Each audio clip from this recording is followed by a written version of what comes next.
De fato, é impressionante como os tutores aristocráticos eram comuns, essencialmente universais. É isso, você deve ter ouvido falar do Grand Tour, babá. Você sabia que os aristocratas sempre levavam seus tutores consigo? O jovem, ou jovem, não viajava sozinho. Eu imagino que seja a jovem, né?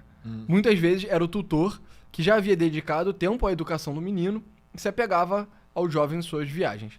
Também podia ser um tutor itinerante, especialmente designado para supervisionar a jornada. Quem meio que tá trazendo isso de volta é o Guilherme Freire, né? O Guilherme Freire tá 100% nessa vibe, né? Sim. Ele deve ter lido isso, né? Ele deve ter se deparado já com essa porra. Ele tá realmente criando, assim, né? Ele só tá...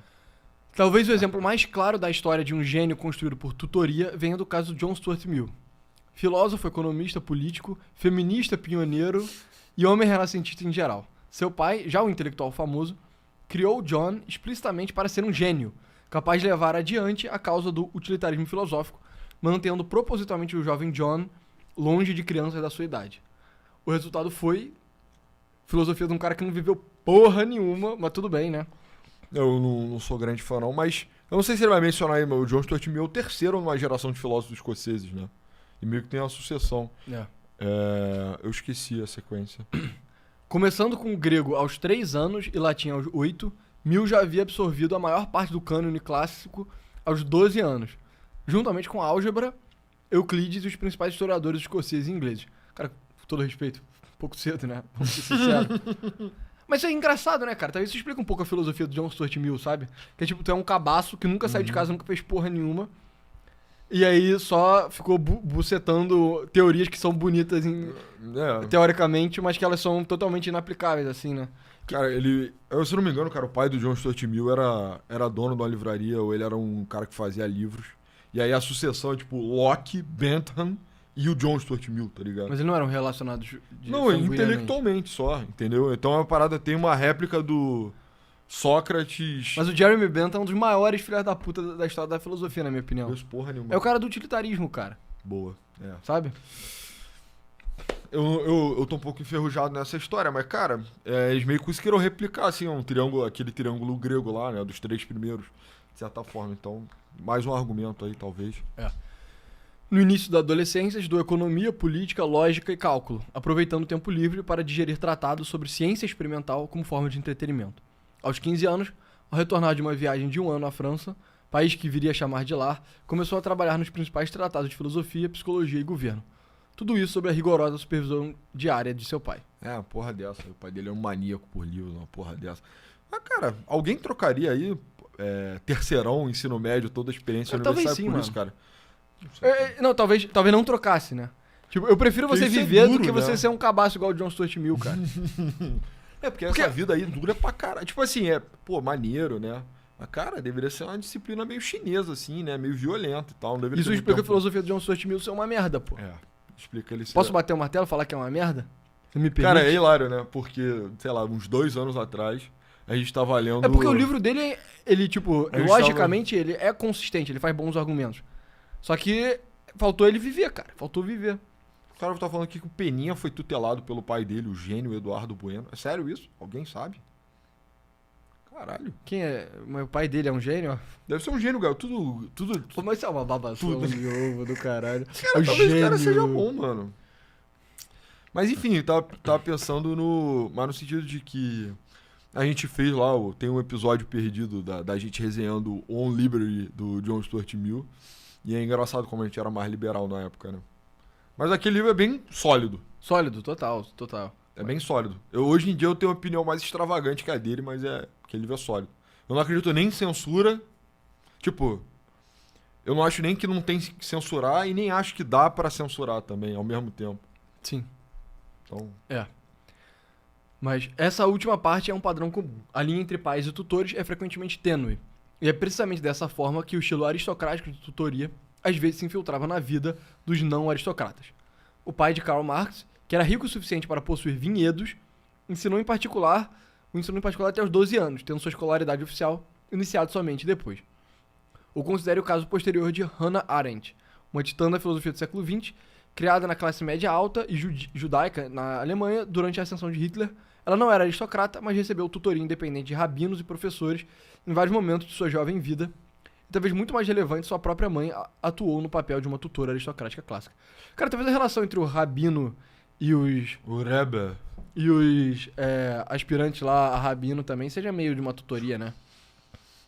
Cara, Eu não conheço o suficiente, né? Eu também não. Mas Mas eu já vi nego falando que, principalmente em Israel, cara, é tipo, o rabino dá aula lá pros garotos e fica naquela porra ali, tá ligado? eu só conheço sinagogas muito. Eu só conheço uma sinagoga e ela é gigante, né? E aí eu não sei se chega a ter esse grau de pessoalidade do rabino com os garotos na yeshiva. É porque eu não acho que você tem necessariamente só um rabino numa sinagoga, sabe? Você pode ter vários, né? Você vai ter um que manda, mas você tem outros, tá ligado? E, por exemplo, na igreja. Cara, antigamente isso era meio que um modelo católico também, né? Tipo, o padre celebrava a missa e a escola dominical. E aí o padre meio que tutorava, assim, as turmas muito grandes. A parada da turma grande, cara, só é uma tragédia, entendeu? Eu não sei se ele. Será que esse texto ele vai falar sobre que tutoria não precisa ser individual, tá ligado? Enfim.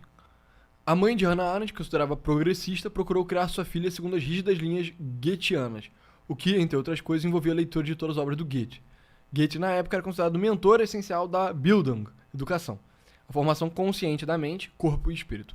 O progresso do desenvolvimento de Hannah Entwicklung foi cuidadosamente documentado por sua mãe em um livro que ela intitulou Unser Kind, Nossa Criança, e avaliou em relação ao padrão que era, então, considerado normal. Normal Entwicklung. Legal. O cara sabe falar alemão, aparentemente. Outro exemplo de um caso que os pais atuaram como tutores aristocráticos, Virginia Woolf. Embora Virginia Woolf notoriamente não tenha recebido educação formal, ela foi rigorosamente educada em casa. Isso é um negócio que eu tava pensando, cara. Sabe? Cara, imagina se... Por exemplo, o Kim Kataguiri é um cara que de vez em quando tá no Congresso, ele tem umas pautas assim, que pros políticos normais são tidos tipo, caraca, isso é uma pauta bem, tipo, diferente, assim, sabe? Cara, imagina se algum filho da puta chegasse no Congresso e falasse, vai ter que acabar a educação. Tipo, não tem mais que ter educação. Em massa, sabe? Tipo, fim. Destruiu o MEC. E toda a infra de... Tipo, a única educação que as crianças têm que ter é o ensino fundamental 1. E a partir do ensino fundamental 2 já é, cara, foda-se, tá ligado? A criança se vira, aprende na internet, aprende com os pais, se os pais quiserem pagar, o colégio paga. Imagina quão radical essa porra não seria, mano. Seria inconstitucional, né? Sim. Mas, como exercício. Sabe? Eu acho que nego ia tratar isso como sendo... Talvez seria uma das coisas mais heréticas que você pode propor. Com certeza. Sabe? Se você chegar hoje e falar, tipo, cara, educação depois do ensino fundamental 2, assim, cara. A criança aprendeu a ler, aprendeu a fazer conta básica. Foda-se. Sabe? Cara, eu não sei, cara. Eu penso que as pessoas só não estão preparadas para as implicações. Tipo, se esse texto é verdade, as pessoas só não estão preparadas para as implicações de segunda ordem, né? Seria a ideia de que nem todo mundo vai passar pela mesma escola, soaria... Se bem que eu nem acho que talvez... Sabe, eu acho que é igual quase tudo no mundo, tem uma minoria que ficaria... Cara, tomaria isso como a coisa mais absurda do mundo. Mas eu acho que talvez o brasileiro médio levasse na moral, tipo... Cara, tem uma galera que é boa, estudiosa, e tem uma galera que não é. Pra galera que é estudiosa, eu separo. Sim. E aí? Mas a parada é... Eu concordo, eu acho que isso é passivo de convencimento, mas eu acho que inicialmente você ia falar isso... Cara, ia cair nos ouvidos da pessoa igual se você chegasse no século XII e falasse que... Pô, Jesus, sei lá, não era Deus, tá ligado? Exato. E eu ia ficar tipo... Como assim, cara? Não, a galera... Cara, ia ter gente no pessoal infartando, assim, né? No PT e tal... Não sei, cara, O Trump não quer acabar com a porra do MEC, cara? Com o MEC lá, Sim, mas ele não quer acabar com a educação pública. A proposta dele não é, tipo, destruir a educação... É só... Destruir o órgão federal, transformar estadual. É, isso aí, né? Sabe? Não é radical o suficiente. Sabe? Mas isso é um negócio interessante, sabe? Imagina se, tipo, no livro amarelo do MBL eles escrevem uma porra dessa, assim. Sabe? Eu acho que eleitoralmente seria suicidal, assim. Sim. Mas em termos de projeto de país, cara... Quem tinha que falar sobre isso era o Renato 38, cara. Tinha que me Porque ele é malucaço, né? Não, então... mas eu odeio o Renato 38. Mas ele... Peão. É peão, mas uma hora tem que chegar no peão também. Posso falar peão? Tem mesmo? Será que tem? Cara, se a gente mantiver o status de normalidade hoje, sim, tem que chegar no peão. Mas eu acho que esse é o tipo de proposta que... Desculpa, só nunca vai pra frente no status de normalidade, sabe? Destruir o ensino fundamental 2 e o ensino médio universal. Sim. Gostou desse corte? Quer mais conteúdo como esse? Então você vai gostar muito do nosso site, onde nós compartilhamos conteúdos exclusivos, gratuitos, e os pagos também, caso você goste muito. Então entra lá que não tem nenhuma barreira, não tem nenhuma propaganda, não tem nenhuma taxa do YouTube que você vai gostar muito do conteúdo. Nos vemos lá. Valeu! Valeu!